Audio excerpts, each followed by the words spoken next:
நாம் செயற்கையாக வாழ்ந்து கொண்டிருக்கிறோம். தீவிரமான சிந்தை இல்லாமல் வாழ்ந்து கொண்டு இருக்கிறோம். நம்முடைய பாடல்களும் துதிகளும் மாய்மாலமானவை. அவைகளுக்கான அர்த்தத்தோடு பாடுவதில்லை.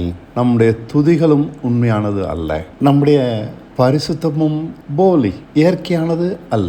எல்லாமே செயற்கையாக மாறிவிடும்போது நம்முடைய வாழ்க்கையும் அர்த்தமற்ற பிரயாசமாகத்தான் முடிந்துவிடும். நமக்கு நன்றாக தெரியும், வேதவசனத்தில் சொல்லப்பட்டபடி நாம் வாழவில்லை என்று தெரிந்தாலும் நாம் அதனால் சங்கடப்படுவது இல்லை. மணல் மேல்தான் கட்டுகிறோம், கற்பாறையின் மேல் நாம் கட்டவில்லை என்றும் உறுதியாக சொல்லலாம். சின்ன சின்ன சோதனைகளிலும் நாம் விழுந்து விடுகிறோம். ஏனென்றில் கிறிஸ்துவினால் கட்டப்பட்டால் இப்படிப்பட்ட விழுதல் நடக்காது என்றும் நமக்கு தெரியும். அவரால் கட்டுவது எப்படி என்று நமக்கு தெரியவில்லை. நாம் எப்படி வாழ்கிறோம் என்று சுட்டி காட்ட இது போன்ற பல வார்த்தைகள் வேதத்தில் இருக்கின்றன.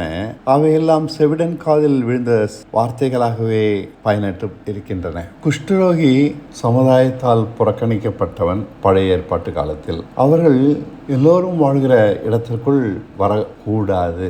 அந்த நோய் ஒருவனை உணர்வு இழக்கச் செய்யும். சில காலங்களில் அவனுடைய விரல்கள் சுருங்கி இல்லாமல் போய்விடும்.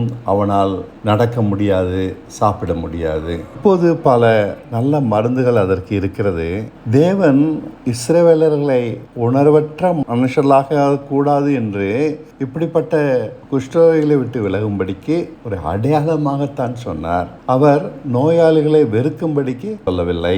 உணர்வற்றவர்கள், தாறுமாறானவர்கள் தங்கள் வாழ்க்கையை தாறுமாறாக வாழ்ந்து அழித்துக் கொள்கிறார்கள். அவர்களுக்கு கண்ணிருந்தும் காணாதவர்களாக இருக்கிறார்கள், காதிருந்தும் கேளாதவர்களாக இருக்கிறார்கள். அவர்களோடு நாமும் கலந்தால் உணர்வற்று போவது மிக மிக எளிது. அவர்கள் தீவிரமாக சிந்திக்காதபடியால் தங்கள் வாழ்க்கையை அழித்துக் கொள்கிறார்கள்.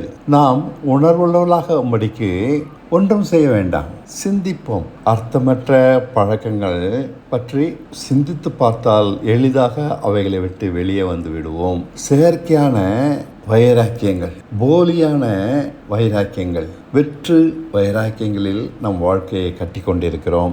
தேவனால் கட்டப்பட்டால் நம்முடைய வாழ்க்கை வீண் போகாது. தேவனுடைய ராஜ்யம் நீதியும் சமாதானமும் பரிசுத்தாவினால் வரக்கூடிய சந்தோஷமாக இருக்கிறது என்று ரோமர் 14:17 படிக்கிறோம். தேவனால் கட்டப்படுகிற ஒருவனே இவைகளில் வளருவான். நீதி, சமாதானம், பரிசுத்தாவினால் வரக்கூடிய சந்தோஷம். எந்த மனுஷனும் இந்த தெய்வீகமான குணங்களை தனக்குள் உற்பத்தி பண்ணிக்கொள்ள முடியாது.